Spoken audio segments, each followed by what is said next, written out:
Breso sanguma edikan Tidunan. Na Tiro hine Hiram suma abofo ma woba David nchen.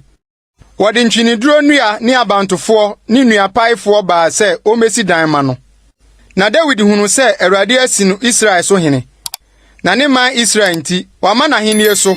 Na David ware yerenum bio Jerusalem. Na David wowo mabarima ne mama bio. Na wona wowo won ma no Jerusalem din nie.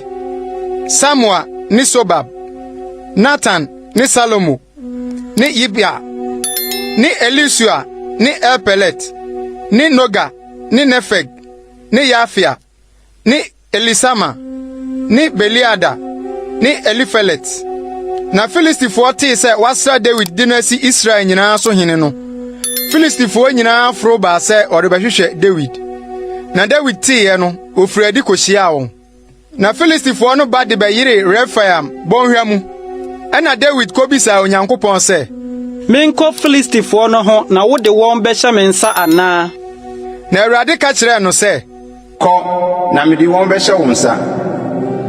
Na wofro ba Baal Perasim. Na David kunkum wo ho. Na David kan se, Onyankopon apai matamfo mu mensam sensuo mu paye no. Inti wofre ho Baal Perasim. Asia ne mpaemu wura. Na ogigya won anyame wo ho. Na David kama wodi ogya hye. Na Filistifo no san fru ba bio. De bayire bonhwa no mu. Na David bisa Onyankopon bio. Na Onyankopon ka kire no se, Inkonkodi won achi, dane firi won ho. Na fa bakanua no tenten so obra won so. Na se wote nante enka bakanua no atifi a, ene efiri kokon na Onyankopon efiri ridi wanim akokum Filistifo dom no. Na David ye osede Onyankopon hye no no. Na okunkum Filistifo dom no firi Gibeon de kosi Keza.